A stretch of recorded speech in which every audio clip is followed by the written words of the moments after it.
Welcome to the Space Viking Chronicles. Today we are doing Road to Digital Art with Olirant, and obviously I have with me the wonderful Olirant.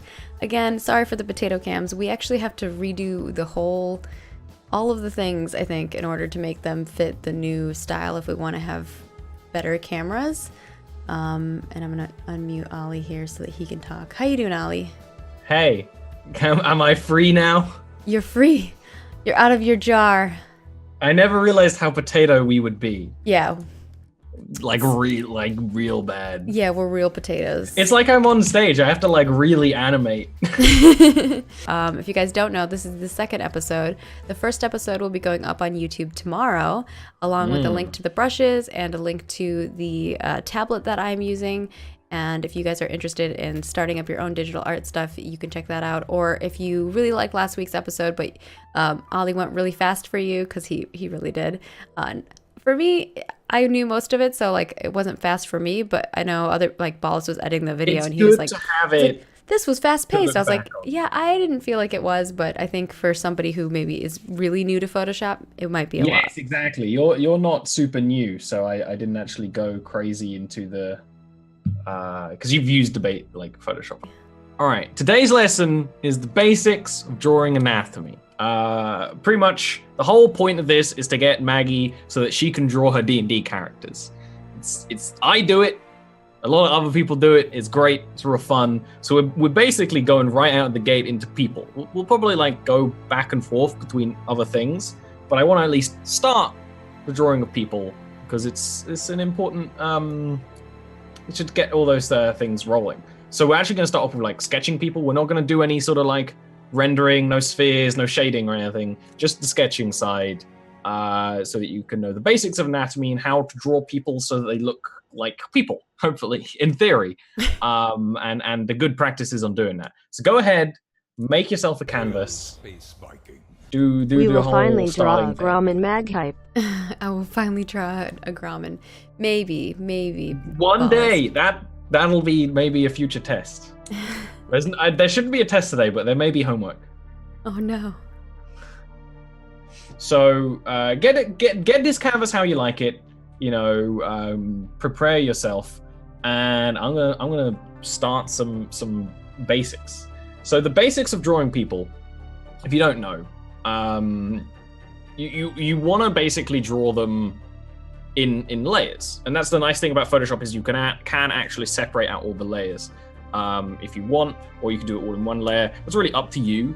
I'm going to recommend that for today, Maggie, you use just one canvas and multiple layers, and you extend the canvas bigger after instead of like deleting things. So you have all the. He wants me to look back on all my mistakes. Yeah. It's shameful, but it's good to do. Look back on your mistakes. And wear them. All right, and now you want to get a brush. You probably want to go darker than that, because remember, you can always. It's very much easier to lighten a layer than to darken it. You can do both, but it's easier for sketching to have a darker. I just don't want it to be too light that it's lighter than what I already have going on here. Well, I'm saying you should go like nearly black. Not completely black, because that can often do some weird stuff, but nearly black. And make sure you make a new layer before you start painting, because that's one of the most amateur mistakes that I don't do it anymore, but I know some people who sometimes they do it. All right, get a brush how you like it. We're gonna do some real quick just sketching starts. Sketching should be easy enough for you. Get a brush that just paints the way you like to paint it. Adjust the settings accordingly to do loose detail. So the thing with sketching, which you'll probably be accustomed for, because the whole thing is that you should always learn a little bit of traditional art first. Don't go into digital art first. That's not very sensible. At least buy some pencils. And I actually like mechanical pencils the most, which kind of makes me like a poser, because I don't care about the softness of my pencils or whatever. But if this sort of sketching, essentially you're going to be drawing as if you're drawing in pencil. but with all the neatness of being able to alter your brush however you want, being able to add more layers, being able to like cleanly erase things. So that's pretty much the intent, to get a brush that you can kind of draw with as if it's a pencil. I always, when I'm starting off a sketch, I do these settings. I don't really know why. They're not even that good anymore. I guess it's nostalgia. I always go with this, the soft brush in the brush set with 60 opacity and 20 flow. That means it can, I need to move this thing. That means it can, you can draw over it even more to put more detail in. And this isn't what I use to do actual detail and shading. This is what I do to sort of do the under layers. So when it comes to drawing people, before we even get to anatomy, the whole concept of drawing people, and the whole concept of drawing anything digitally, is you want to do a frame under it. Not Frank Underwood. You want to draw a frame Frank under Underwood. it. You want to draw Frank Underwood. Draw some ribs. You want to draw a frame under it that you can draw more detail on top of. And the thing with Photoshop, you can just add more layers, so you can have very often a frame that's, you know, however you need it to be, and you can draw more detail on top of it, you know? And then with the other layers. So don't worry about what you're drawing yet. The whole concept is to draw a person, particularly, you want to draw essentially a simplified skeleton. Essentially. So have you ever had one of those like how to draw books when you were younger? I don't know about I don't know if I ever had one of those as I was younger, but I've seen them, so I know what you're talking about. Yeah. There's a couple of like basics of drawing people, which is basically what this session's going to be. You essentially want to make your skeleton out of series of spheres, like kind of cylinders and rings with sort of rods in between them, I guess. But it doesn't need to necessarily simulate an actual person. So when I usually start a painting with the head.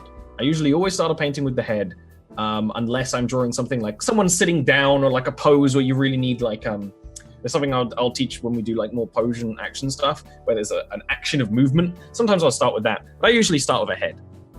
So for drawing a head, you don't want to draw just a sphere. You want to draw a sphere and then sort of elongate it down a little bit. No matter the face shape I'm actually going to end up painting, I usually do it like that. See, exactly. You're going beyond, because you're already doing that. I used to have them, you know, those wood marionettes? Yeah. You're already kind of doing that with the body, and that's actually pretty good practice, aside from those aren't the best reference because they're good for now, but they're not the best reference later on because their regions of movement are not realistic. But that's you get basically what I mean. So that's the first step, is you want to draw that frame. But here's the thing. That is not how a human head make. And we want to draw, first of all, humans, not Mysterio. So you want to start with a sphere and slightly sort of elongate it down. I often change it with face shapes. Just assume drawing a person facing a camera. Usually I start with sort of, soft sphere, and you don't need to be good at drawing circles. The reason why I use such a soft brush for this starting period is that you can sort of, double up more. Yeah, that's pretty good. A thing with faces in general is that they're usually quite a lot longer than they are, taller than they are wide. So usually, and I often do this a bit too much, you want to sort of squish them in a little more, make them a little more narrow. This will be a lot easier when we start teaching faces and stuff. But faces aren't even going to be a thing today. We're going to have a lot of creepy faceless people. No-faced people. But as far as you should go for a face right now is, I call this a guide. There's probably way better terms. You do a line in the middle, more or less. You do a line down both middles.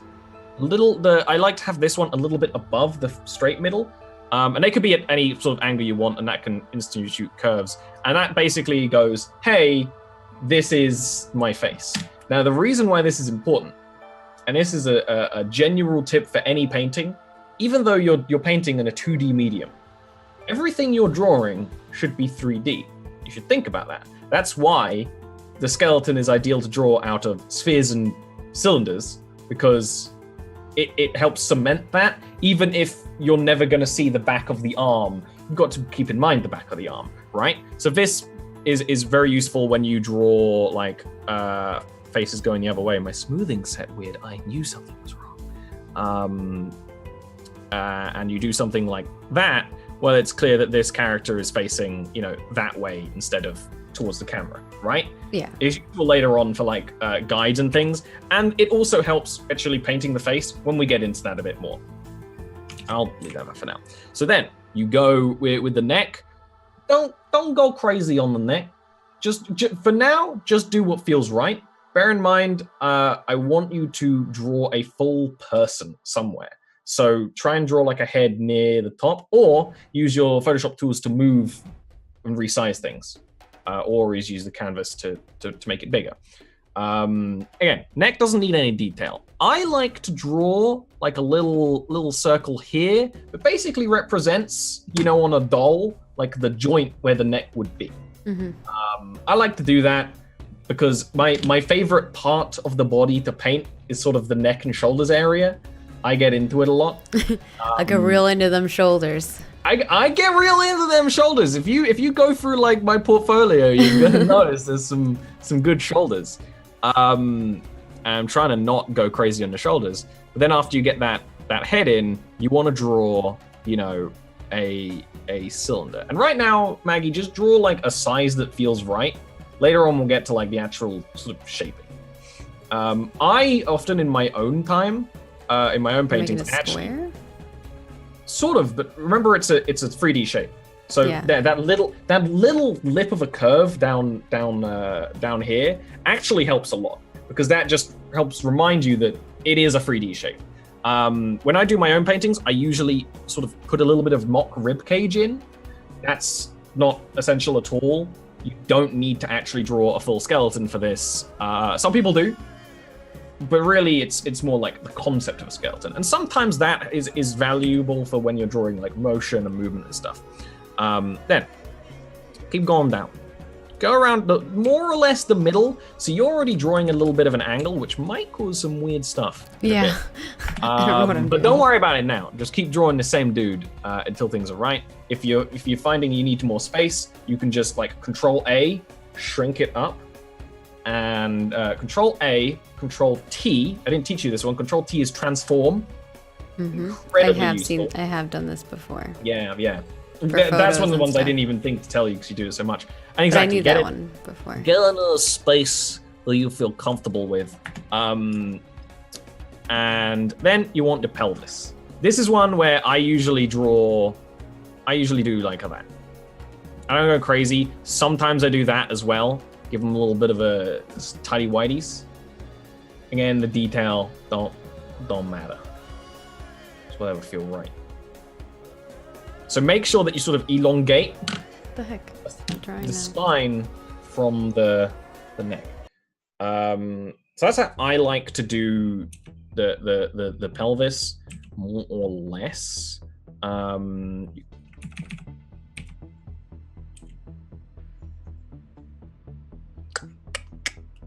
And then some people do put like sort of ball joints in the legs.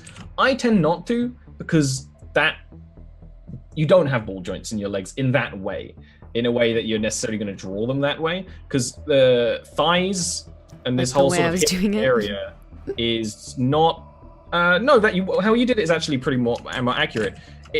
It's not like a ball joint where it can sort of twist in a whole way, and if you draw it in that way, you might almost trick your brain into thinking the body moves that way. And one of the things that is like a step between, you're going to hear me saying this a lot, Maggie, because it's the path to being a good artist is a lot of little tricks, not big ones. And one of the differences between like okay art and good art is when the body is moving the right way. If someone did have their leg like move as if it was a ball joint, it would be very, it wouldn't look right. So legs, boom, just do whatever feels right with the legs. More or less right now, don't worry about the length. Just do what feels right. We'll go into lengths later. And more or less have your legs same distance, ball joint on the knees. You know how knees work. Knees, access of movement. And then for the lower half of the leg, you want to go a little bit shorter than the top half of the leg. And if I remember the name of muscles, I'd give you them. But basically, the upper leg is a little longer than the lower leg. Lower leg, you go a little shorter. I often sometimes even draw the calf muscles in here. Not always. And for feetsies, just do whatever feels right. Feet are hard to draw, especially having them look right. So don't worry about them yet.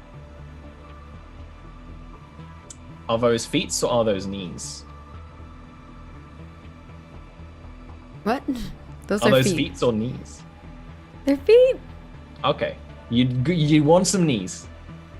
Yeah, I'll get you some knees. You definitely want to draw on knees, even if you got straight legs, because even someone who's standing with straight legs, there's a lot of motion happening in those legs. It's weird. The human body is a lot weirder looking than you think, because you just don't process it. When you start drawing it, you're gonna start realizing. All right, arms is ball joints on the shouldery area. Again, I could do a whole session about shoulders. More or less, I usually do forearm, top of arm, lower side of arm. But you could just do all at once. The hand usually sits like a little bit below the hips. I've actually, this anatomy is not very good, actually, because I'm sort of teaching you things in a weird way. But that's more or less it. When it comes to shoulders, they do come out a little bit more from the body than everything else, but you want like this part and this part to be round about the same width. Yeah, that's pretty much it. And again, for hands, you don't need to do any detail yet. So you actually did like almost better than me here, because it's weird, right? Because all this stuff is muscle memory for me, so I'm trying to like go back on my own brain. And then the next step would be taking this wireframe. I don't even really paint with all these wireframes. A lot of these steps I do as the next step, and then you put essentially faux muscles to it. If you don't paint as if your character had muscles, it's never going to really work. You might want to even do this on a new layer. But first of all, why don't I? No, I'll do it after all. So I can immediately see like a problem I did here is that my torso was too short. The thing with Photoshop, you can just change that. You can either resize it or you can just paint on top of it. It doesn't matter so much about accuracy right now, although any inaccuracies you leave will be cemented further on.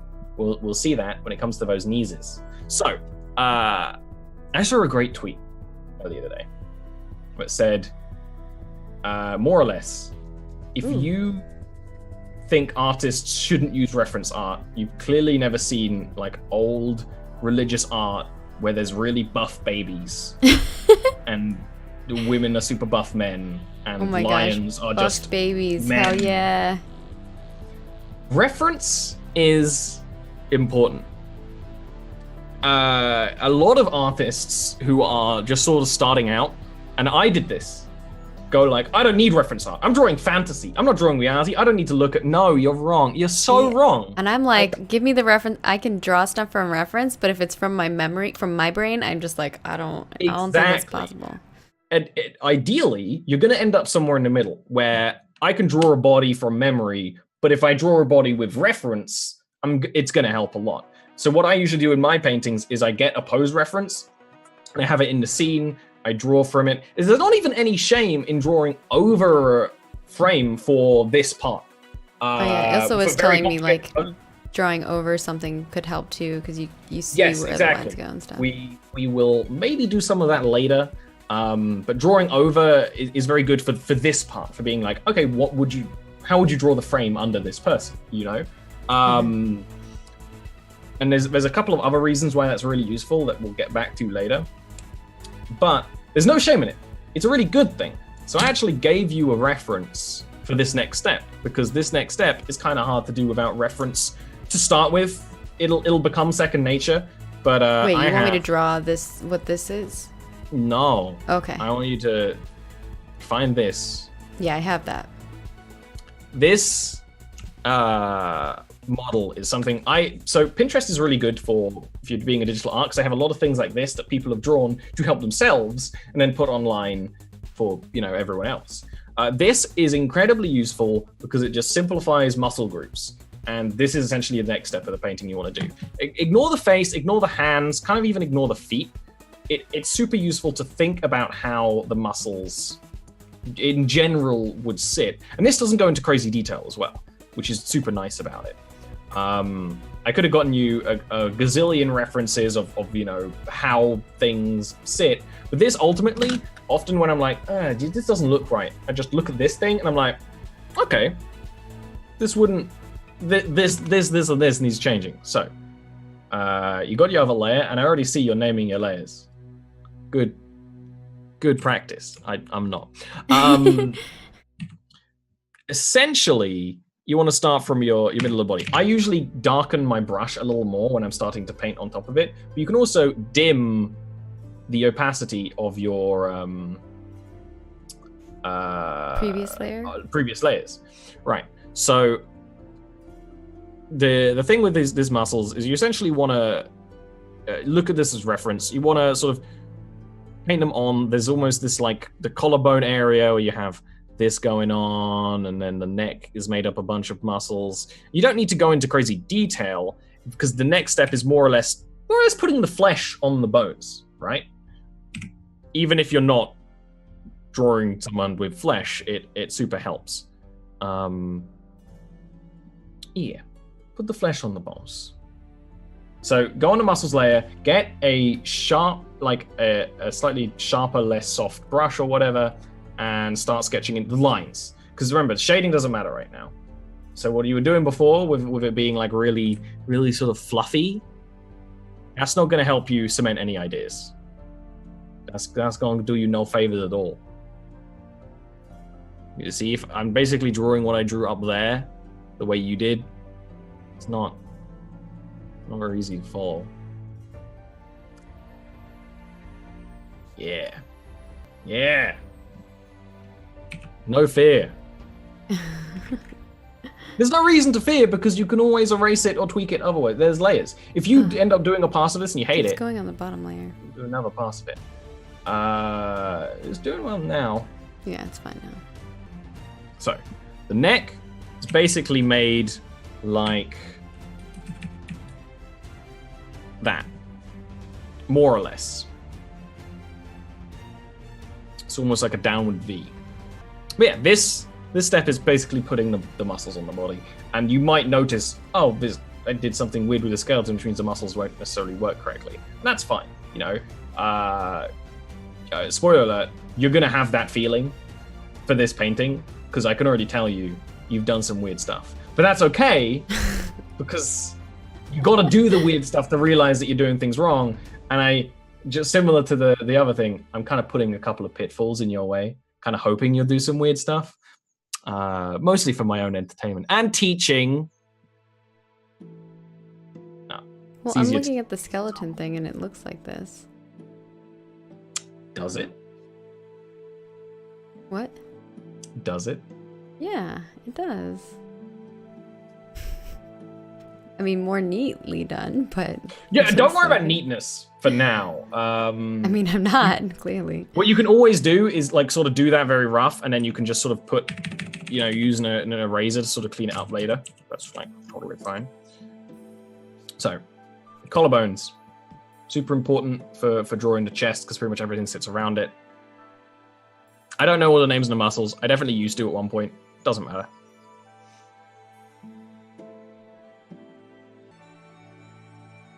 Usually when I'm actually doing my own painting, I don't do this whole like sort of leotard thing unless I'm drawing someone who I need to draw like the muscles of.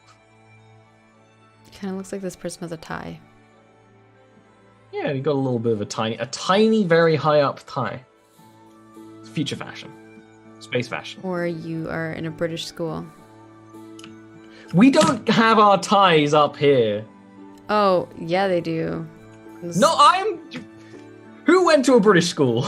Talk talked to Enerlysium, Random Tuesday, and bent them. I All of haven't them. done that. And gave me Ties FTL. don't sit here. All of them had their you. ties like this big. No, they're big, but they don't sit and up. They don't start there. Ties suck. By the way, they're the worst. I hate them. But they do not sit. You know. I'm gonna draw that tie on this man, and you're The gonna. tie goes around your neck, like up here. A tie goes around like higher there. than there. In a British school, it's like a little more like here. You're drawing it up here. It's like a chin tassel. No, this is What not you the were chin. saying. This is the chin up here. Okay. What do you want about? Don't worry about it. Don't worry about it. Just hashtag no fit. This is his chin up here. I get what you're saying now. I was looking at a different thing. Well, it's okay. Oh my gosh. Okay. Ties are the worst. I pretty much vow to never wear a tie again. Why? They don't look good and they feel They do terrible. look good though. Terrible. Not horrible and terrible mixed into one word. That doesn't sound good. Terrible. Terrible. Terrible. You know. It's not even like it sounds cool, so we should start using it. That's just like bad. Should I be doing this on both sides or just one side? You do the whole do the whole thing because of the way you've sort of not drawn it flat, and this will be something you'll have to master. Because I used to have the same problem where it was quite hard to draw something flat, like T-pose sort of thing. You do kind of get past that with practice. I don't know why it's hard to do, but it's sort of just against your better nature at the start of a painting. Yeah, just do it for the whole bod, and Okay. afterwards,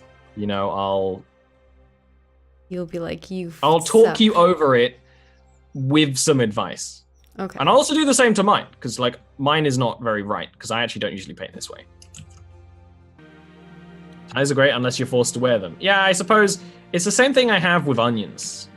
I don't like onions because, onions are snuck into things. But when I have onions via my free will, I'm okay with onions. But onions are hidden everywhere, and that's kind of why I don't like ties. I'm sorry, like you somehow tied onions and ties into like the same sentence. I don't understand. I'm a skilled talker. I feel like this is definitely a more masculine body type, but I get it. Yeah, don't even worry about that yet. This is a sort of, ultimately drawing, body types is mostly the same, aside from when we get to hips and boobs. The hips and the boobs. The hips and the boobs. The birds and the bees. boobs. And you did not believe me in one of the pre-chats where I said boobs are hard to draw. You are in for an ordeal. I think because I maybe don't have as hard of a time doing the boobs. I think you have an easy time drawing boobs. Okay. I think you think that. Okay. But you'll learn one day. I'll learn one day about how them boobs work. For the buds Did I get and the bees. mansplained about boobs just now? I think I might have. About drawing them. I don't know how they work. They're scary. That is true. That's an underwear model pose. And that's actually really good for this, aside from you have made your life a lot more difficult with it.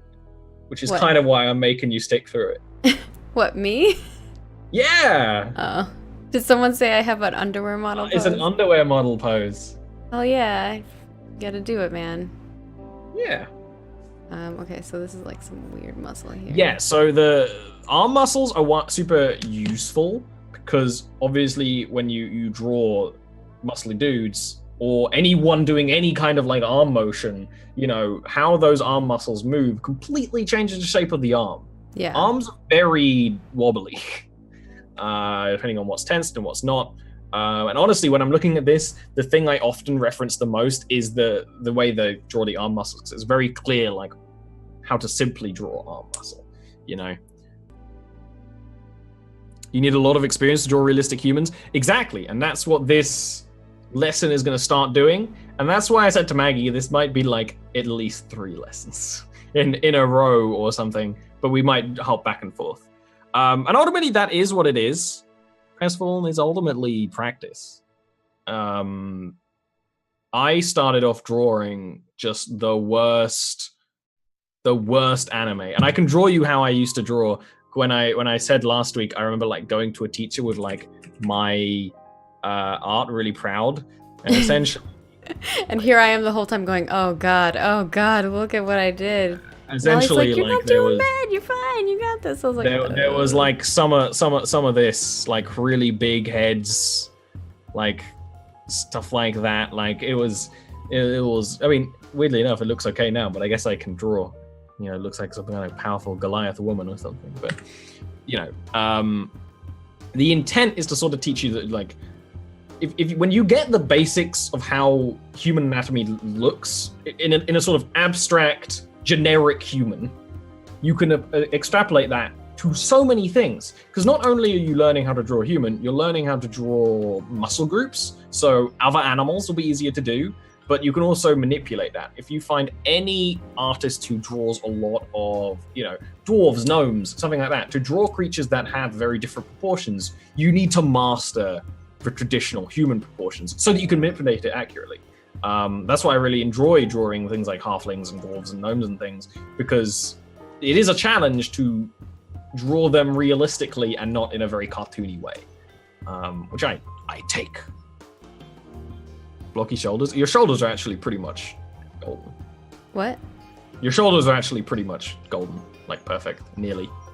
Nearly perfect shoulders. Hell yeah. There's like some stuff that like this doesn't do very, very accurately, because shoulders are one of the reasons why I like them. They're one of the parts of the body that move and change the most. Your entire chest completely changes depending on where your shoulders are. What is going on? You were using the wrong brush. By accident. Literally, golden shoulders. A new villain in the next James Bond movie. Can you evolve to be one muscle and easy to draw? Slugs, which are basically one muscle. Okay, not easy to draw. Slugs are pretty fun. Can you imagine if we were just one muscle? Terrible. You only had one muscle on your legs? You mean? I mean, that would be weird as well. It just looks so weird. Well, it's gonna look weird. Because I actually simplify it a lot. For example, these like inner leg muscles, they're important. They don't come up as much. In general. Yeah, someone just linked me some of my old paintings for reference of how bad I was. But that's okay, because no one starts off drawing well. That isn't possible. That's not what happens. There's sort of a meme in like professional art Twitter where people will be like, oh, I wish I could draw as good as you, but I'm never going to be able to. I can't even draw a circle. And the artist is just like, if only you knew. Yeah. It's like, no, I draw so good because I've made it my life and my job, and it's so good. I'm so happy about it. But I mean, actually, I spent all day drawing like fantasy stuff today, so I'm actually very happy about it. But you get better via doing, and even doing like rubbish stuff. Looking back on it is good for many ways. Like I said, I was that dude who was like, I don't want to use reference art. I want to draw fantasy. I did that because I was stupid. You're like, I did that once. Yeah, I didn't know how to draw really until I went to university, and that's when they actually taught me like the real shit. Because my school did not teach this kind of art, so I was mostly self-taught. I remember having a thought process. I had one of those books, and it was like how to draw manga, and I had that thought process like, I don't need to use this anymore. I draw better than it. Like, yeah, technically, but I guess it's because I was never really trying to draw manga. Aside from a small phase.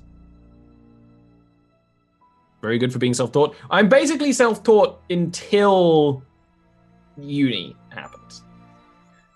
Then I got... interestingly enough, at university, you could have been a 3D digital artist or a concept artist, sort of, or an illustrator sort of thing. I went down the 3D route, so I only got a very basic educational illustration, and then decided to become an illustrator because Smart. So a lot of the stuff we're going to teach though is like basics that I was not even taught at uni because they assumed that we already knew it, which is crazy. But one of the things I had at university, which is incredibly valuable, is a life drawing class. If you want to get better at drawing people, life drawing. I have done a life drawing class before with no skills. I think that's why I can draw like when I was drawing, like this really quickly. Yeah. Is because I learned how to do this really quickly from life drawing. And then filling in like what they called it is like the dark spaces, like where there isn't light. Yes. And then I'd start shading in those bits, and that's how I would slowly start getting a person. But that's with like no learning. I do nothing. Yeah. There's a lot of cool ways to do different life drawing, and I intend to do life drawing, like a life drawing lesson, probably not this week, maybe next week, because there's like online life drawing sites. Mine looks nothing like yours. I think I can find one where it's not going to have like boobies and willies. So no, it doesn't look like yours, but like mine, because it's a couple of things, and this is where I shall point out a couple of things. So your like copying of the muscle groups is mostly pretty good. So what I was saying about the neck is you basically made it all the muscles converge together like that. Oh yeah, I see. Whereas the neck, essentially, how I always draw it in sketches is a downward triangle coming from the chin. Then with like the muscles alongside it, and then they sort of merge into the shoulders, depending on how you want to draw your character, how many shoulders. Exactly. And obviously, you know, if you want to kind of have an Adam's apple, you can have it sort of there. This sort of whole area, how defined it is, can be very important on like how you draw people like elves. I often draw very defined sort of features here and things like that. Totally. See? Well, this is how I totally would have drawn it, but I was trying to copy exactly what was on there. That's the thing. Lesson number 2 about using reference. Lesson 1 was use reference, you idiot. Lesson 2 is don't just use reference, because sometimes if you use reference too much, it will lead you astray. Especially when you're drawing fantasy. If you go too far on, like, say for example, if I had a photo and I was just drawing literally over it and then I just tweak some things at the end, that would look very uncanny. Whereas the thing with fantasy is I'm not going to try and teach you how to draw reality, really. Like, we're learning how to draw people, but I'm not going to teach you how to draw things photorealistically. I can't draw people photorealistically. I also have no interest. But some people do like doing that. And if you end up finding a way... I think I might have fun doing that, but I also, it's fun to try. Mm-hmm. But that's not my bag, baby. But it's that example of like what is and isn't uncanny. Tech priest, don't ever let a teacher tell. Like, I think sometimes teachers can be cruel, and like yes. The thing is that when someone tells you, no matter who it is, it doesn't even have to be a teacher, but it can be somebody you look up to, tells you like, you know, you're not good enough, you're never gonna do X or Y. I mean, look at a lot of us. A lot of us had a story that came from people being like, oh, video games, that's never gonna get you anywhere, and then look, you're a professional. So I think just if you want something bad enough, don't let somebody else deter you. But with that, don't just brute force it. Oh no, work hard. Take the time to learn it. Yeah. Because I said last week, I had an art teacher who said I'd never get anywhere. They didn't understand that this was an art form. You know, I would have had anything to have like comic drawing classes in my school, or just now there are a lot of different styles, this sort of thing, instead of just learning how to use real paint. And I love learning how to use real paint, but a lot of art lessons in school are trash,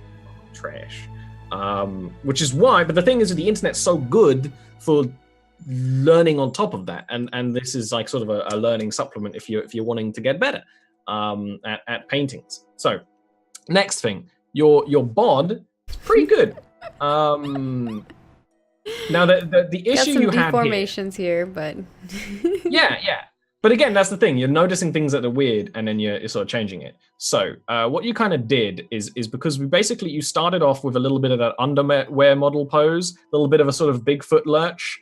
So what you did is essentially in your original sketch, your torso was facing to the side, but then you painted the muscles on straight to the camera. Yeah. So it does look a little weird, but that's more just because of the frame you drew. Like that, your understanding of the muscling there is pretty good. I will point out that this sort of like pec area is a lot easier if you sort of simplify it into chunks. Ultimately, when you're drawing like the side on of someone, you do get this sort of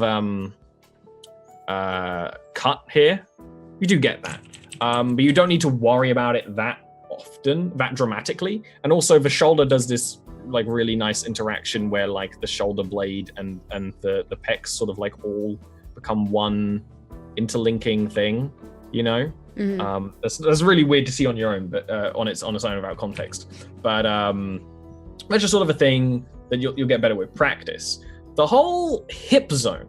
So when it comes to legs, and this is sort of what I mentioned earlier, is they aren't ball joints. So when you want to draw your legs, let me see if I can get annotation work.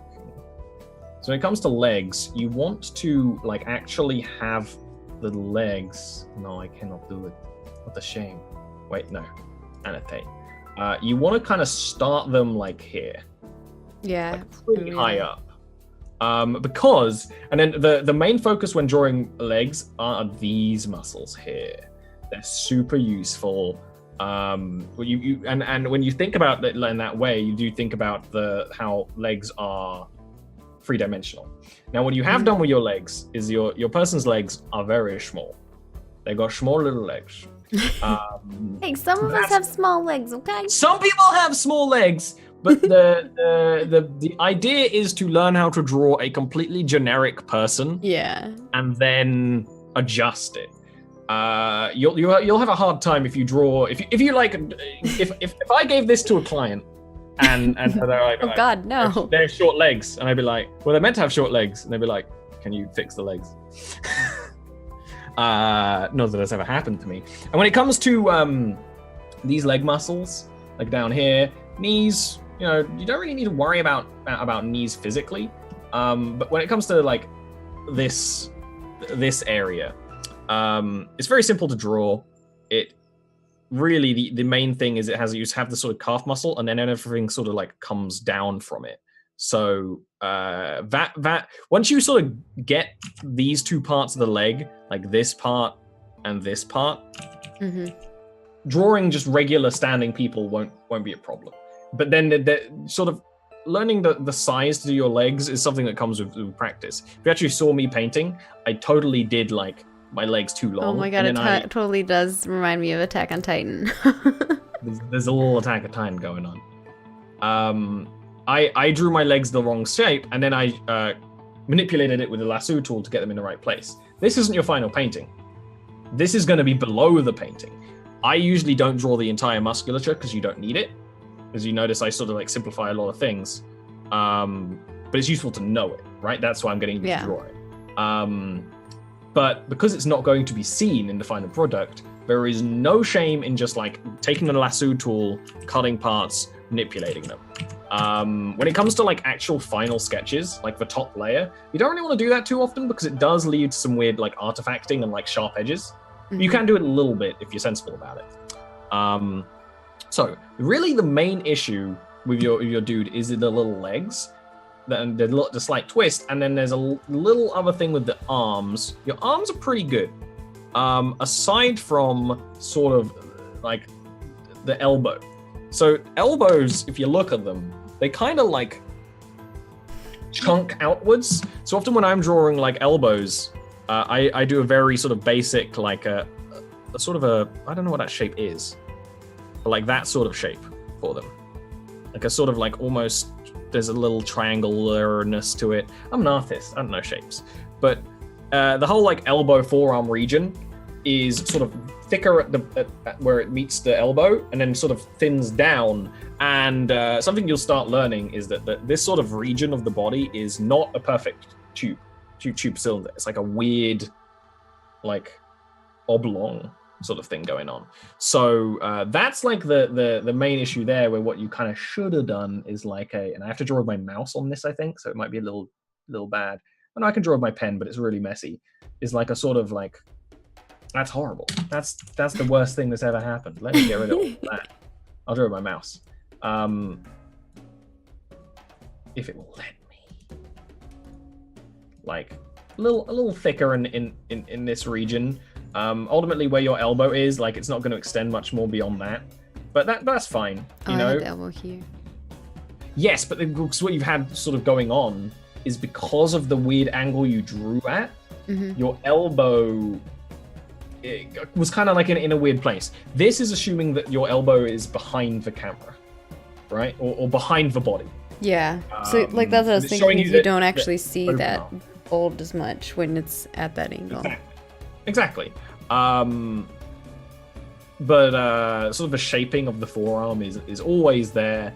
And that's really the main tweaksies. Oh, and obviously a thing, even though we're not doing faces yet, that head is very, very big.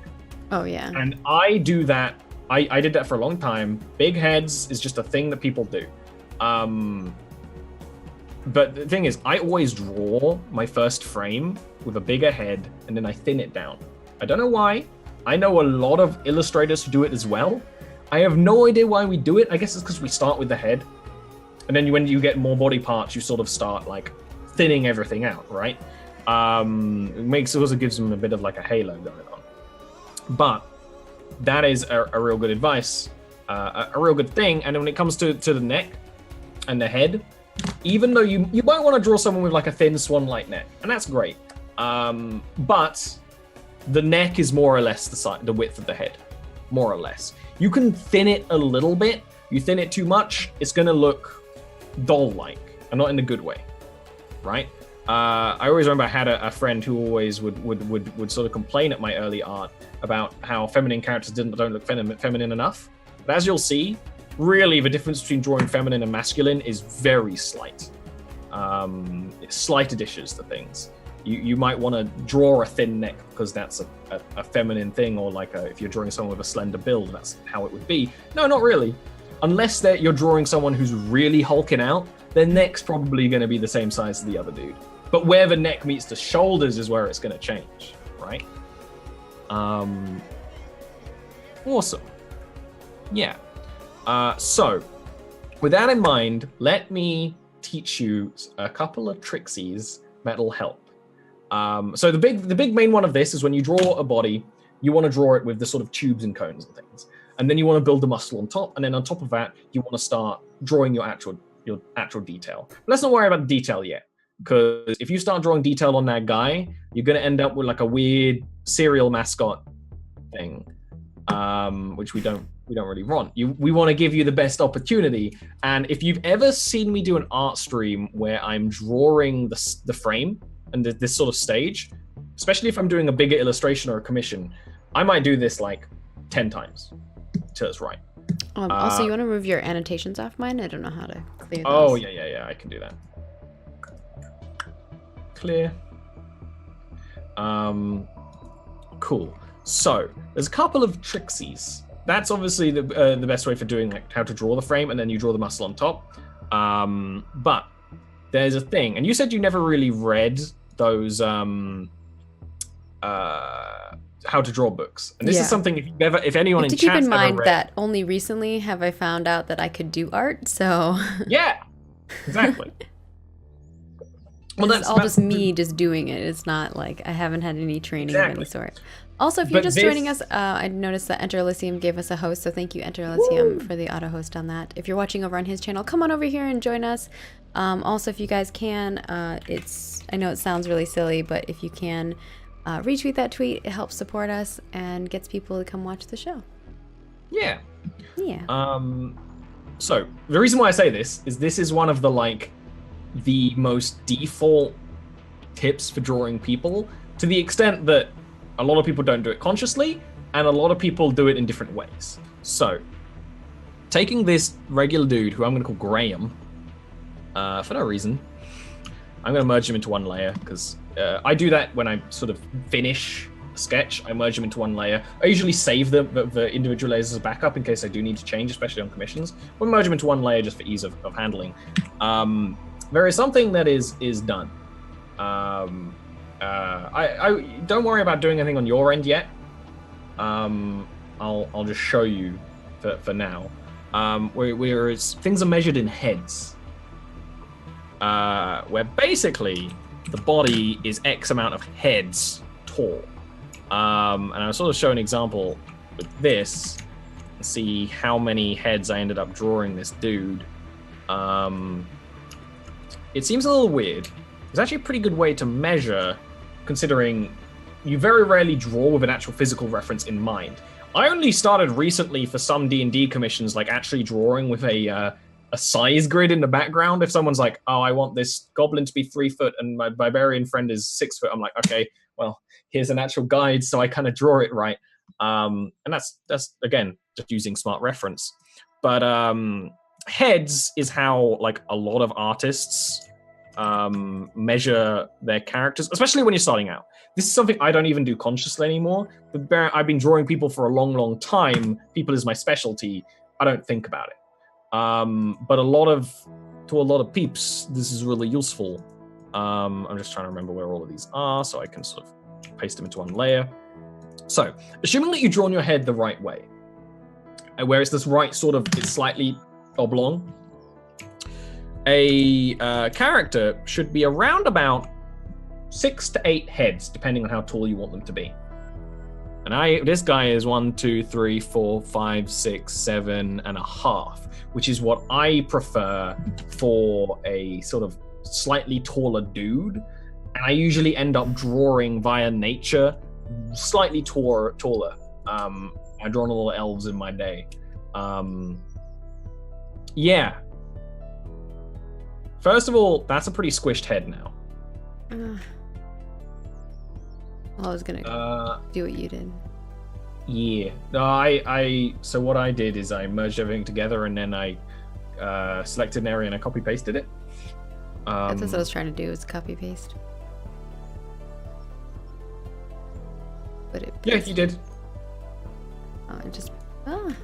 You pasted it weird. Oh, so what you've done is okay.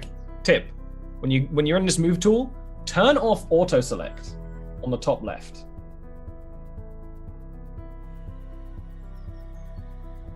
Because what it's doing in the top left with auto select is it's selecting the background and it's clicking on it, which is terrible and horrible. And why would anyone ever want that?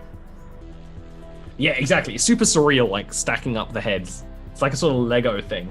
But it is actually, again, if you get like a how to draw book, like especially for younger folk, this is how they teach drawing basic anatomy, because it's very easy to go, especially because a lot of people start head first. When you get that basic head shape, Maggie's head is a little more fishbowl-y.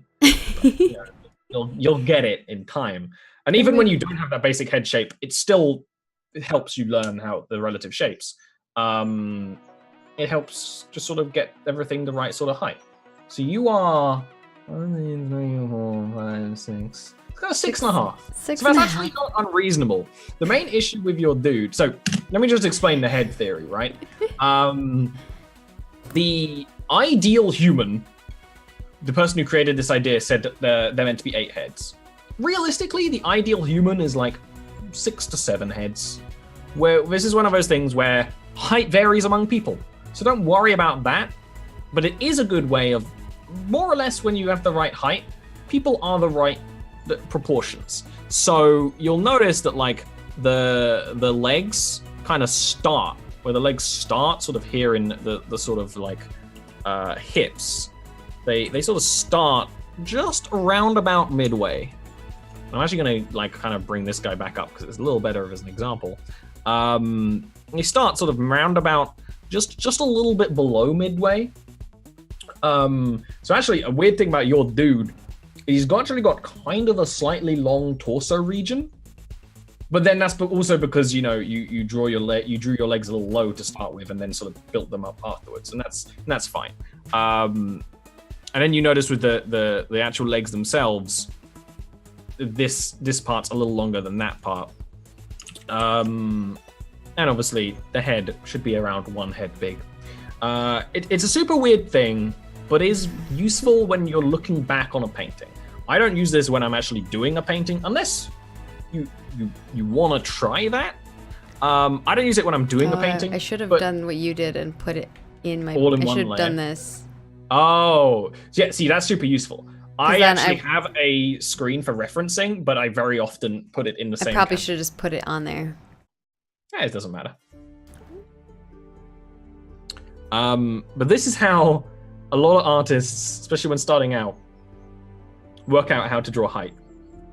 It's weird, but it kind of works.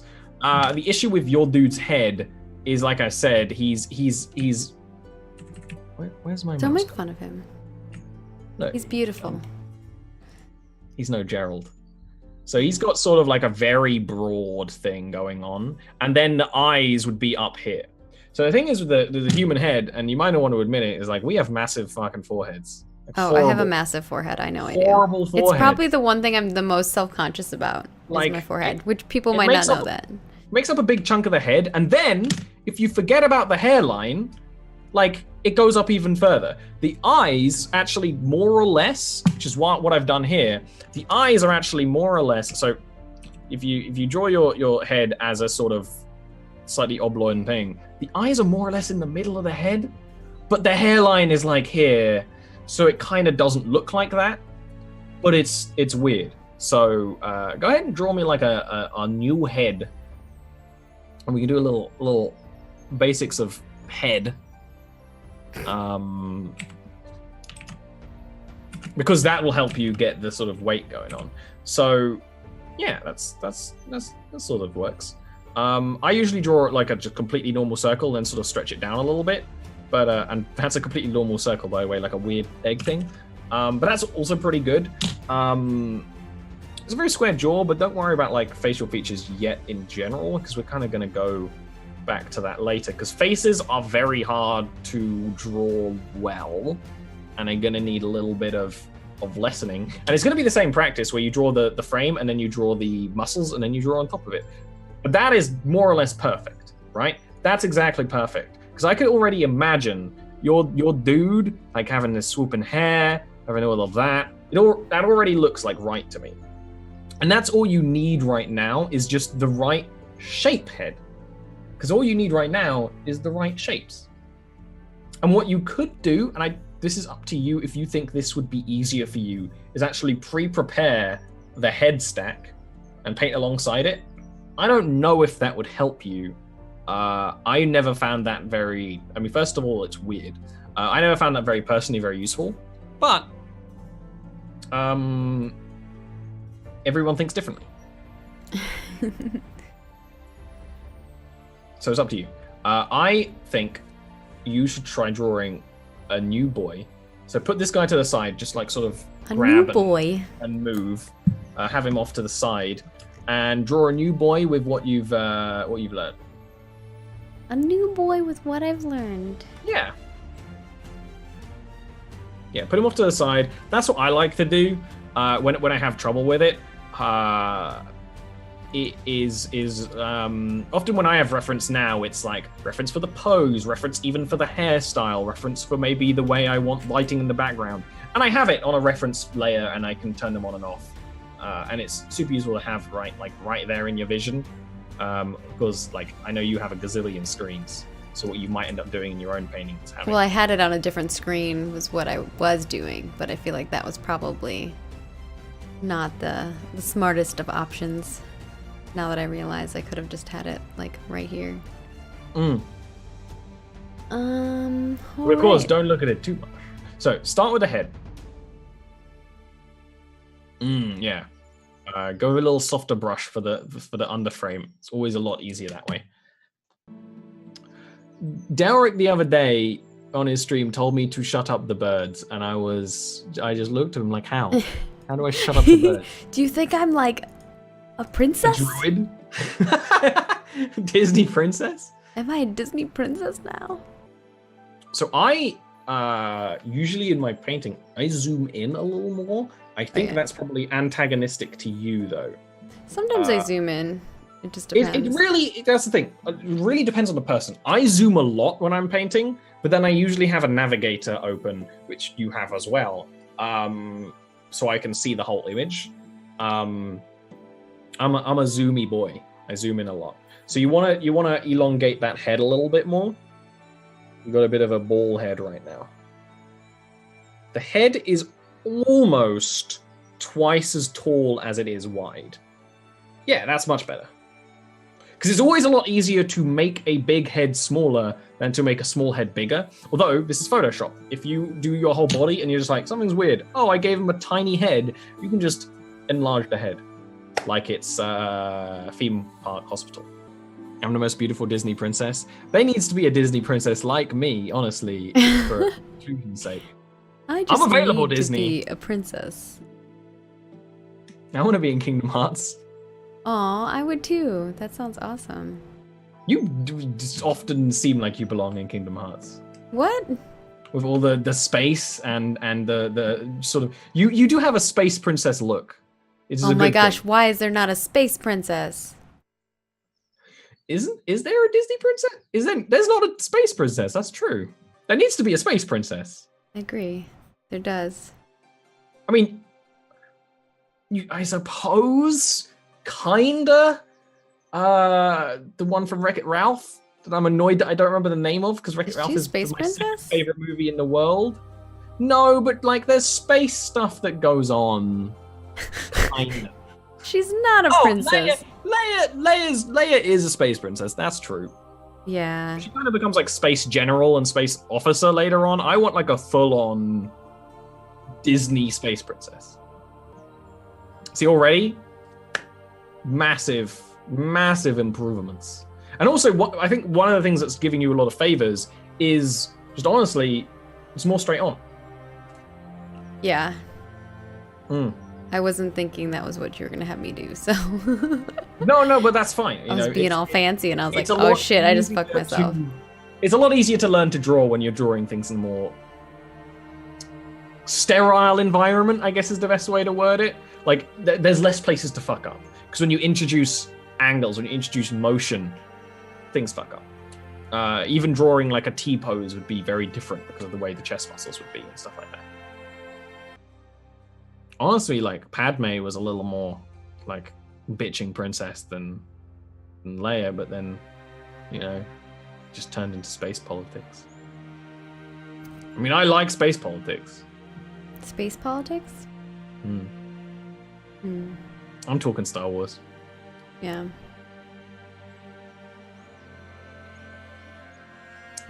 I quite like what you've done there with sort of the rib cagey thing. Because that's something that this model doesn't have, this dude. Where the rib cage is pretty important for drawing bodies. I find I've always, since I sort of like really found my style, I sort of draw the rib cage on a little bit. And that's the thing. As you're drawing, you're learning where you want to put those sort of subdivisions, and that's good because everyone does it differently. Some people just do like next to none, and they just do like the wireframe, and then they're gone. Some people do like a lot of detail before that. It's real interesting. I think the legs are too long now. But here's the thing. If you think your legs are too long, go ahead, take the lasso tool, and shorten them until they look right. I just want to like redo it. That is true. I don't like the animal sidekicks that Disney princesses have. They exist purely to sell toys, and usually they're not very interesting. Though admittedly, like, Moana's were pretty cool. But most of the time they're just bad, and they like ruin the movie. And sell I think toys. it depends on them. It does depend on the movie. Yeah. It does depend on the movie. I will say I watched Moana with my mum, and she laughed a lot at the screaming chicken. Like, a lot. Screaming chicken? Oh, yeah, that chicken. Okay. I don't remember his name. Hey or something. Moana's a good movie. Yeah, it's a good movie. I didn't believe it was a good movie because that was one that Derek was telling me that was a good movie. Oh god, he's so into that movie. He does have like a 2-year-old daughter though. Yeah. He has to be into Moana. It's kind of part of the dad. He doesn't have to be, but he is. He's into it. It probably makes his daily life a lot easier to be into Moana than not. Frozen, honestly, is kind of passable. See, and I don't like Frozen because I don't like the Disney story. movie. I feel like it's boring. I'm like, what is this story? Yeah. Well, it's based off a fairy tale. Then they all are. Alrighty. Let me give you some critiques on the new body. The last one was like an underwear model. This is like sort of like a parachute pants slash, like genie pants model. So, pretty good. Let me sort of give a little special. I could sort of do some stuff. What you've kind of done is so while it's important that the whole sort of like legs and hips do join, you do want to very much have the sort of the separation. The crotch area is important. You kind of don't have a crotch. But I know what you've kind of done is you've given them sort of that little sassy like model thing where like they're sort of standing like that, and that's like good, but it kind of doesn't super work. You also have a very thin waist here, which all power to her.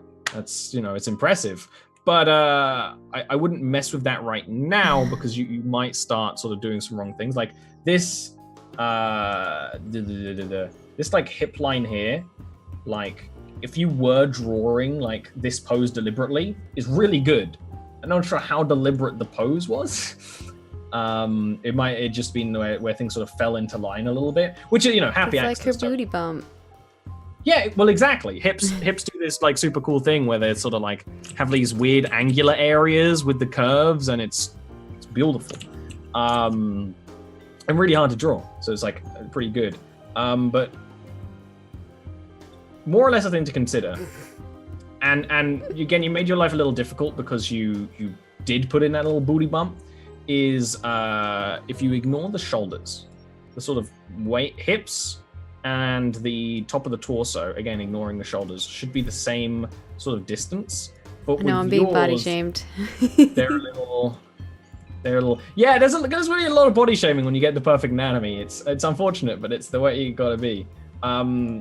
Because of this like sort of angle of the leg you've got going on, it did sort of like just push everything a little bit. And like I said, you want to kind of draw things with as little angle as possible right now, because otherwise you might get into some weird habits. But and your shoulders, they're very soft, very soft. You actually did better shoulders last time. Yeah, I know. You did the neck thing again. I think because I was doing it like this, the way that this. Yeah, thing is, exactly. Their shoulders are not very good. Reference. No, their shoulders are very good in a sort of masculine way, but then she looks like super masculine. Well, don't worry about that, because again, when you're actually drawing or painting on this for reals, you don't have to draw all the muscle in, but you want to know where that muscle is. Yeah. So what when I'm drawing anyone, I draw at least this stage, but how much when it comes to, bear in mind, most of my drawings now actually are like illustration where I'm fully rendering things. That does affect where I'm going to put shading, and it affects how even the skin looks with the muscle underneath.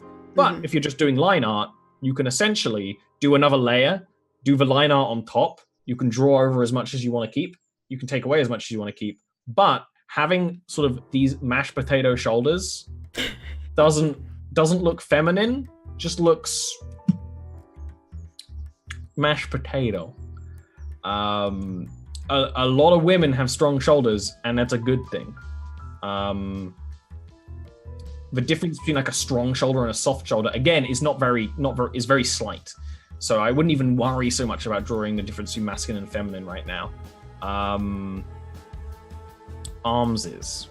You've done the same sort of thing with arms and legs, where you're sort of putting blobs in the wrong that's what I said. I had trouble. I messed up. Like I would have wanted. That's because you're kind of drawing the arms very small. But would it maybe help to like draw like maybe a couple of arms on their own? I don't know. Maybe. Like without the body, because what you've got sort of going on is you sort of draw it all like one sausage with a little binding in the middle. Whereas really, it's a very, I can't continue a foodie metaphor about sausages here, but it's a very complex like sort of relationship going on with like where it joins to the shoulder. The muscle comes down. The easiest thing to keep in mind is that there's always like a little like sort of bump between the shoulder and the arm. Even if you don't paint that in, it is going to help the sort of crispness of the figure if you do keep that sort of shoulder area and arm area not separate but defined. If you have that defined sort of shoulder there, this sort of muscle here, you don't really super need to worry about most of the time unless you're drawing a very muscular-y person. And when it comes to drawing the actual like second part of the arm, remember this sort of elbow zone is pretty chunky. You know, I always like when I'm drawing my sort of like rings. If I do draw rings, it's like you know, you have a pretty big one for the shoulder here, and you imagine you have like almost like a band. You have to sort of put your arms around there, and then you can sort of even simplify it even more like that if you were doing boxes. Is and where the wrist and the hand things join, that's a whole other mess. That is probably going to be its own lesson as well, because hands are the bane of a lot of artists, which is why I'm like, draw hands if you want, Maggie, but don't even worry about it right now. Yeah. Yeah. See, that's a lot better. And actually, what you've drawn here right now is good, because in a sort of realistic casual pose, you know, the arm muscles in relax do that sort of smoothing here and like a little more definition here, and that's really what it's all about when you're drawing anatomy is. What is defined and what is relaxed. What I'm kind of trying to get you to do right now is draw everything as if everything was always defined, because that's going to teach you a lot better. It might even be good to, if you're practicing this in your own time, you can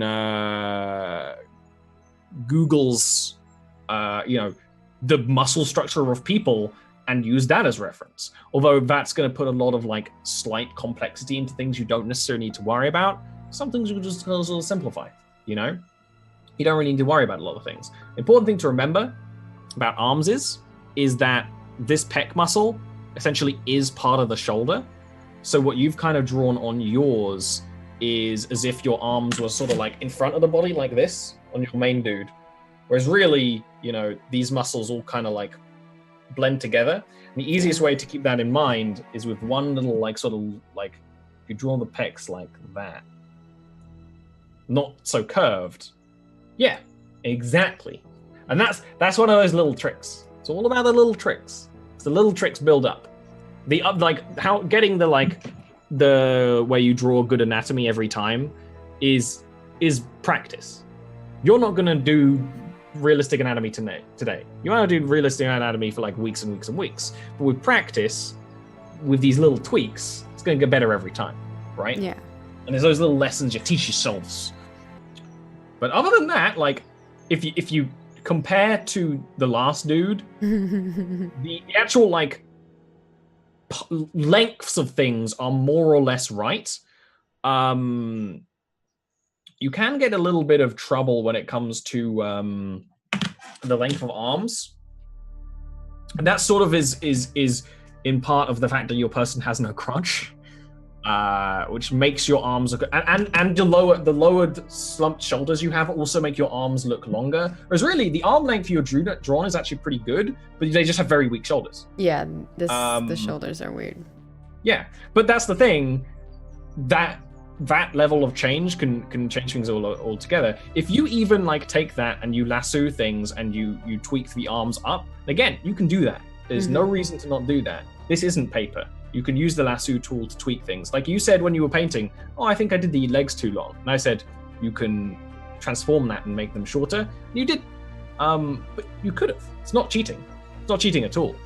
I do it a lot when I'm, you know, putting anatomy together, because sometimes you draw things and like those arms are actually pretty good, but they're in the wrong place. You can put them in the right place. Yeah. And then you can tweak them, you know, if things don't quite align.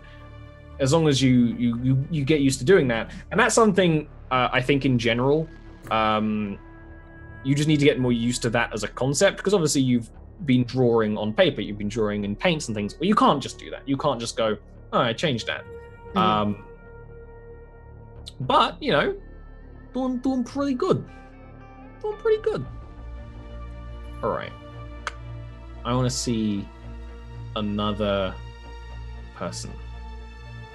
Another person? Because here's the thing. Each time, you're learning and you're cementing new facts. This is what today's lesson really is. I'm actually going to see if I have a good reference for people who are sort of at their side. But I might have to draw that myself. Because drawing people side on is kind of a whole nother thing. Which is why I'm kind of trying to get you with this guy. Make sure probably you're trying shouldn't to get to that yet.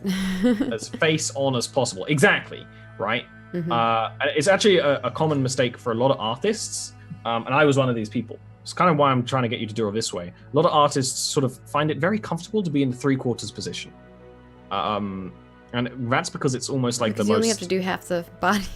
No, it also looks the best most of the time. It looks the most dynamic. It looks the most It interesting. makes you feel like you're doing something more 3D, if that makes sense. And it makes things more 3D, exactly.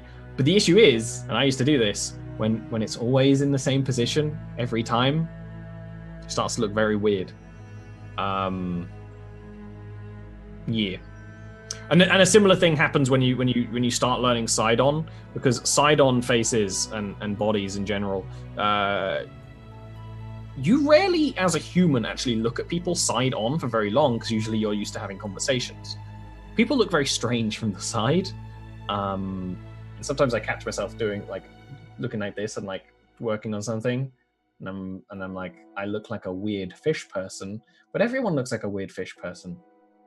It's the sad reality, the human condition, and it's drawing that sort of innate weirdness. And those weird things you wouldn't think to add is a bigger tricks. Humans are sad fish people. Human are sad fish people? You know this sort of part of your face? We have this sort of little sort of diamond above your lip. Do you know why we have that? Why? Because as we're developing as a fetus, as a ball of cells, but a little bit. First of all, for a short amount of time, we're just a butthole, and really, she taught me something about the human condition. Like a belly button, you kind of just start as a tube. Because you're connected, you're eating out of a I mean, that's tube. kind of true. This is even before then. That's even before then. When you're just a ball of cells, you start off as just a tube. But for a very short amount of time, pretty much everything that evolved from fish has this same step where there's a line kind of between the body, and then it fuses together. And this little diamond between our lips is one of the main, one of the vestiges of that. It's just never evolved out. Weird enough. Fish people love to draw eyes. They're gateways to the soul. Eyes actually aren't. I do have fun Basics drawing of eyes aren't that hard. I've seen Maggie draw some eyes. Your eyes are fine. The hard thing about eyes and the hard thing about faces, which is why I'm not doing them now, is that faces and eyes are 3-dimensional. And making it so that you aren't drawing a flat face is the challenge. Because you can probably draw all... I actually probably believe that you can draw all the parts of the face. But then when you probably put them together, they're going to look like a sort of flat mask. And that ultimately is how a lot of it is for a lot of peeps. But that's okay.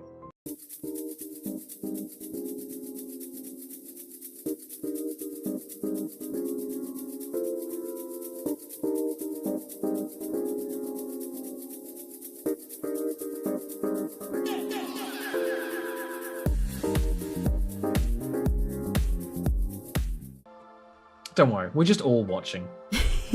Don't worry, we're just all watching you horribly mess up. All right. Advice. This is why I was saying you should be drawing all of these guys next to each other, because you're making a lot of the same mistakes. Your neck is a pyramid, and your shoulder is very soft. And remember, you're not drawing the skin yet. You're drawing the muscles. Yeah. You're almost trying to skip a step, but because you skip a step, things aren't gonna look right. in general, but that's the reason why, you know, a lot of artists have this sort of layer on layer building thing, because if you just start drawing like a nose and then outwards, each individual part might look good, but they might not work together. And that's why I usually start with a head when I'm drawing, because I'm just so used to zits. So that's much better.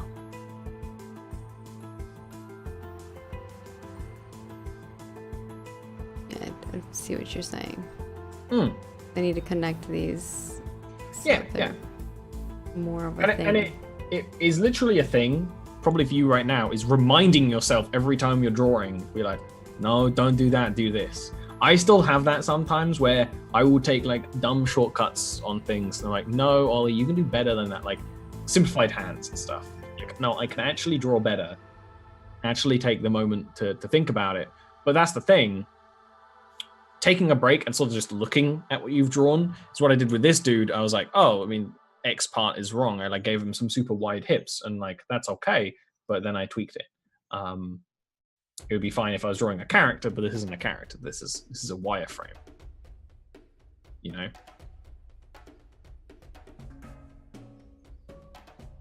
Gonna keep trying. Well, that's the thing. Just drawing like a bunch of wireframes, trying to get this musculature down, even if you keep going, oh, that's rubbish, oh, that's rubbish, at least you're realizing that you want to change things. Or even if you can't realize what you need to change, you're realizing that it doesn't look right. And that's okay. That's good. I actually think a good advice thing might be if we can get like a generic person and maybe paint the musculature under them and sort of see. I might not even see if I can do that. Let me go to Google.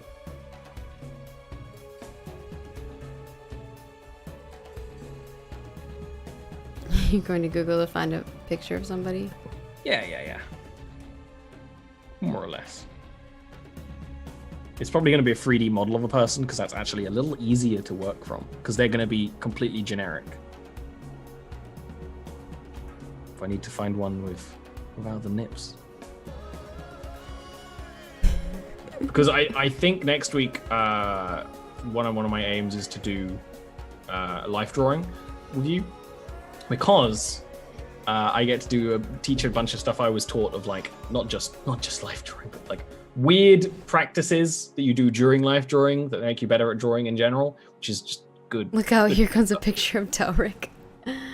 I can just add some beards. No, it's all good. We just make weird photos of Delric. Too often. I actually do have pretty good. I could teach you how to draw faces using him. Aside from the beard would make it quite hard, but I have like actually pretty good reference images of Scott. Because you've drawn his little character, right? This is exactly. This is actually pretty good. You keep making a couple of the same mistakes, which is why I need to point them out to you so you can learn. I have problems with legs and arms apparently. Actually, one of the first thing I noticed was your torso. And I think it's the way you've sort of painted it, where it looks very squished inwards, whereas the torso, like the sort of rib cage area, is a little bigger than on a generic person, which assumes kind of thin, unfortunately. But that's just how artings do.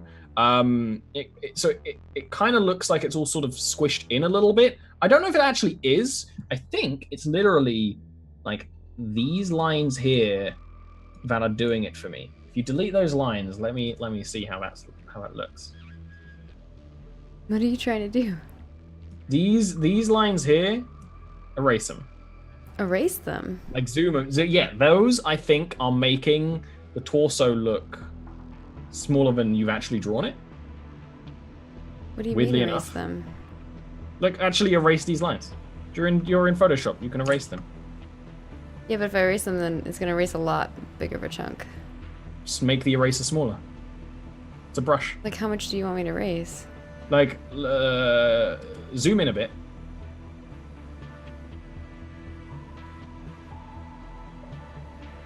There's sort of like this. You've got lines here. Get rid of them. Oh, just erase like this? Yeah. something you totally can do and should do is refine your paintings. Now, you don't need to do it so much for these because these are wireframes, right? But now if you zoom back out a bit more, it's like the whole painting. Now the torso looks a little more the accurate size, you know. But a thing to keep in mind when it comes to Torso Town is, let me expand my horizons real quick here,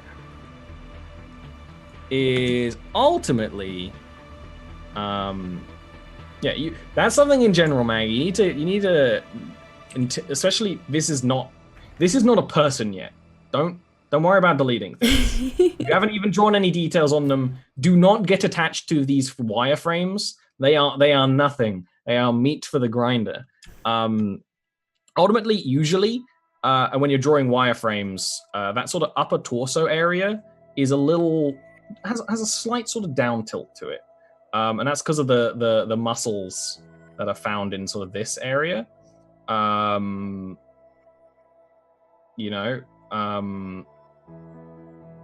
Ultimately, this area here. Let me get the ref dude up.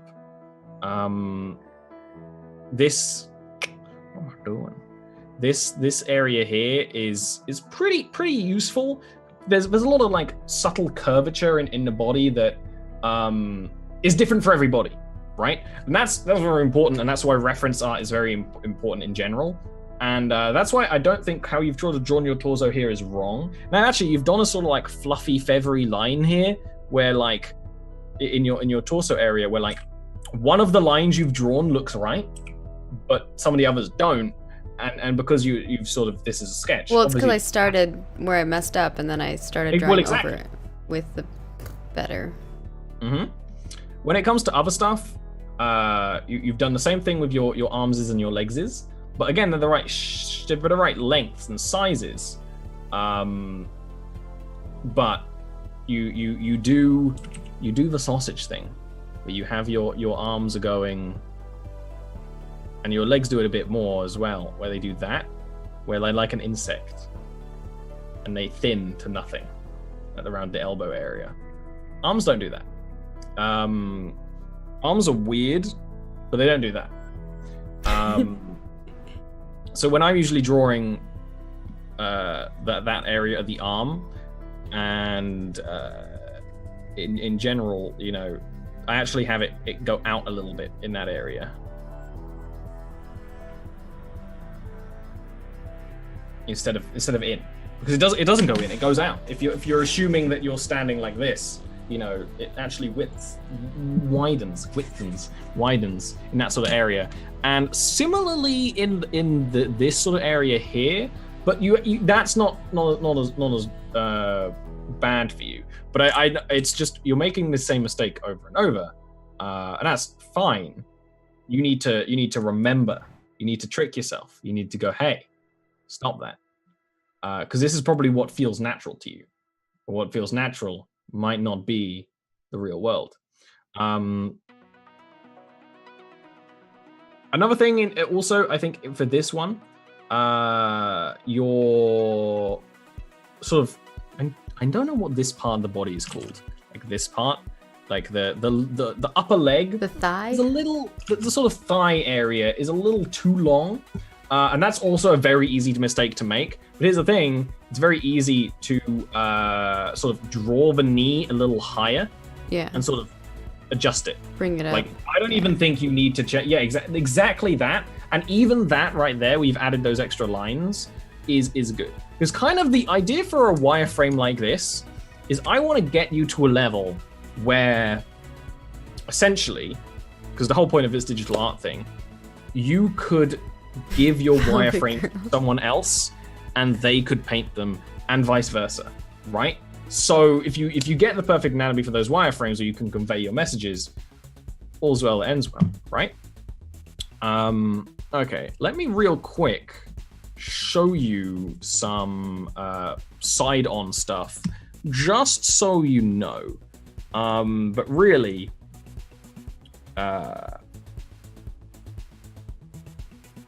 actually, no, never mind. So what your homework's going to be? Stark Line is saying that is the pelvic girdle. That's what you call that. Girdle. I like that. So your homework, even though I think we still have a little bit longer, is to draw people. And I don't mean draw these. I don't mean draw these wireframes. Keep them in mind. Draw them if you want.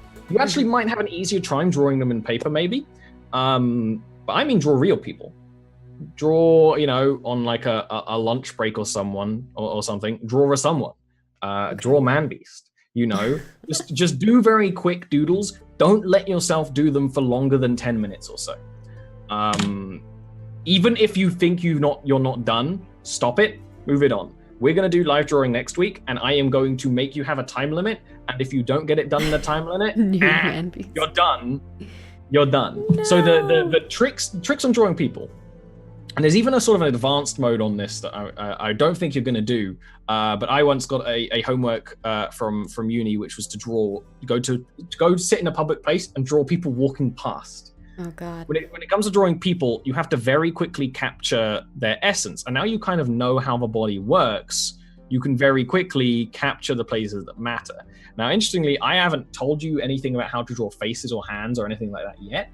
I'm actually going to kind of curious about how you're going to do that. And I want you to, we have a little Google Drive for this. I want you to put them in there, and I'm not going to look at them until they're done. And I'm gonna sort of, we're gonna look at the homework next time. But that's the thing. It'll be interesting to see how you draw real people. It is the best. It is the best. Look bad. Because next week is hopefully life drawing if I can get like an app working properly. And that is without a doubt the best practice on drawing people is drawing real people. I know, like in your heart, it's like, I don't want to draw real people, but it's the best practice without a doubt. If you're learning and you actually can get a live drawing class, like you totally should. If I could be in a live drawing class, I would be, just to hone my skills more. But I don't have one in the local area. And it's okay if that live drawing class is having you draw like a granny who's enjoyed many a meal in her time, because ultimately that's still experience, and you kind of do want to be able to draw everyone in their own way. So that is your homework: is try and draw some people. You guys are gonna see some horrible drawings. But that's the thing. I can then see what you need to tweak, and then we'll do proper live drawing next time based on this. But that's why I was teaching you the wireframe stuff, not the other stuff. Because honestly, when it comes to sketching, when you get a good wireframe, you more or less just sort of put the outline on top, and you put the clothing on top, and so when it comes to layering, right? You do your layer, which is the frame, right? Stare at random people and draw them like French girls. Yeah. And most people aren't offended by it as well. You do the muscles, blah blah blah, the muscles. The next layer, if we were to go on from that, and this is for your little life drawing practice, it's up to you how you draw. You can try to go, I wonder what the muscles are like under here. Mm-hmm. It works a little less in practice for life drawing, but it is interesting to try and do that. The next layer on top would be drawing essentially the skin. This would be when I do teach you faces and hands, I always go body, muscles, face, hair, skin, clothes, and then like accessories like swords, shields, and things. That's my personal order. Yes, because that's what people are wearing to work. They'll be wearing shields and swords. Well, that's how games are made, guys. Yeah. It's just I'm just using examples that I've done like today. But honestly, it's one of those things because like a face is the most important part of the painting usually. So it should be a big focus, and I do want you to try and draw people's faces because it's very expression. It gets their expression, it gets their character. Eyes are the windows to the soul, as someone said earlier. Yeah. I probably can draw Mathis, but I don't think he'd appreciate it. Why wouldn't he appreciate it? I don't know. I think Mathis would appreciate it. We should try and ask like all the cast if they don't mind being drawn for like a lesson. I don't think they would. They love fan art. Exactly. because that would actually be a really good lesson of, can you make this actually look like that person? And that's really like a real turning point, where if you're drawing, if you literally look have at it and you're like, a photo of like Delric and you're drawing it, you're not drawing like it on top of it, you're drawing like side by side, and then you look back and you're like, does that actually look like them? When the answer is yes, most of the time, and it's not even going to be all the time, because you're not drawing, this is not how real people exist on digital planes. If the answer is yes most of the time, you're in a good place, right? So that would actually be a really interesting topic. So homework is drawing people. Don't shy away from the faces. I would shy away from hands. What I was always taught when I'm drawing people is always draw everything, but you sort of draw it in like low detail and come back later. So honestly, hand, you could just draw like a box. why are you so afraid of the hands? Well, I don't want you to worry about hands yet. It's almost better to draw like a facsimile of a hand than to draw a bad hand. But, you know, do what you want. You know, if you want to draw hands, if you want to draw your own hand, all more power to you. But I'm going to do a whole lesson on hands, because hands are one of the things that artists have a lot of trouble with. And if you are an Draw artist, a mitten. Everything. Mitten. Exactly. Draw. Exactly. Yeah. It's not even a bad idea. Hands are one of those examples of hands look weird when you really start studying them. And there's a whole bunch of small twists about hands that I'm going to have to teach you, but that's a future lesson. I think we're going to do next lesson life drawing, then depending on that, maybe some faces next time, then maybe hands, and then probably we'll go back to then like life drawing the real shit, where it's going to be everything instead of just focusing on the body. But if you don't focus on the body, if you don't get the body looking right, it doesn't matter how good the face is. I've seen a lot of art where, and you notice it in games even, where like they put a lot of crazy detail into the face, and then from the neck down, it's a potato. It's a little weird. Potato. Even though the face is usually the most important part where you want the eye to be drawn, you want everywhere else to actually look good as well. And chat, if you want to do that homework too, feel free. Tweet it at us. Oh my gosh, submit us your art. I may Gordon Ramsay it a little bit, and I may use it as examples, but you know, you might be the one of like, hey, this is what you should be doing. Oh my gosh, we have some really talented people in our community, so exactly. I don't know if I want. There's no, if you can do it, it's good to do. It's always good to do. Even if, like I said, even if I could go to life drawing now, I would be going to it, because it's always good to do. And it's always good to practice in that way. So, I think it's been 2 hours, isn't it? More or less? Yeah, it's been 7. Yeah. It's been awesome. Do you wanna sort of leave it off there? Because it's kind of like a nice bundle. Yeah, we can leave it off there. And I will probably do a little bit of more streaming on here, because I normally go for a little longer than that. Exactly. So we'll let Ollie head out, and we will let the recording end so that we can get that going. But yeah. And even if you're watching this on YouTube, the offer still stands to tweet me with your sketches. Even if we might talk about it on here, or I might just reply. Yeah, so there is a Discord link if you're watching this on YouTube, but if you're watching this on Twitch, !Discord, there is an art and photography section. If you want to submit your art there, you can post it there and just tag Olirant. I love it there a lot. Yeah. That way he can grab it and add it. Just make sure you tag him, and if you want it to be part of the show, post it in there. Or if you just want his feedback on that, or my feedback, you can just post it in there and we will check it out. And it doesn't have to be in the show either. It's up to you, kind of whatever you're thinking. Yeah, exactly. If you just want to get feedback, that's absolutely fine. I will say my background in game art, it's a field with a lot of like heavy, harsh critique. I'm not going to be mean. I will point out places to improve, and that's a good thing. But there's levels of constructive criticism, and I'm not going to be mean about it. I might be a little memey, but there's a difference between mean and meme. He's going to be the meanest. That's what Mama used to say. And Ollie, if you want to let people know where they can find you at and all that jazz. I am Ollie. You can find me at Twitch and Twitter at Olirant. I've been drawing a lot recently, and I'm reopening my commissions. I'm actually working on a commission guide right now.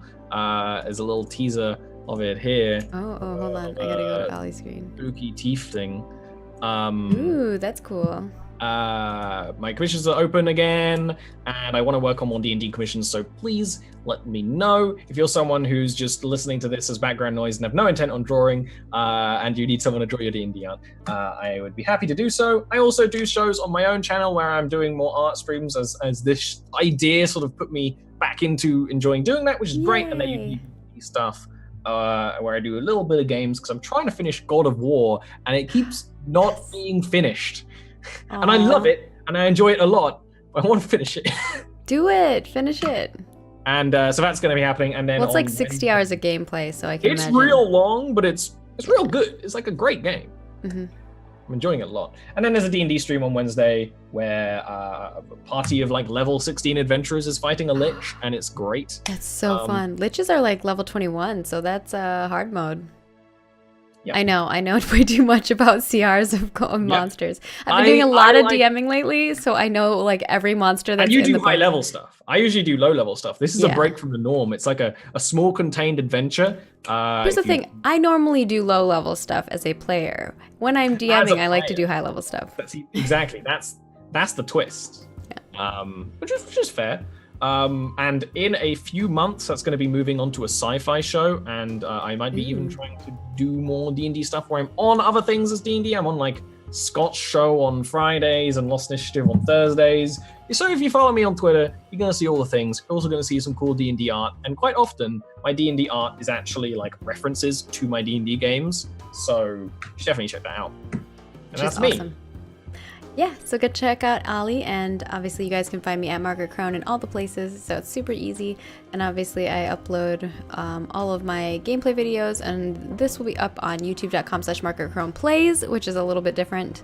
But yeah, I hope that you guys enjoyed it, and if you're watching this on Twitch, we will be returning shortly after, so stay tuned. I will be kind of hanging out and chatting with you guys, but we are ending it for this portion of the stream. So thank you guys, and we will be back momentarily. Bye. Bye-bye.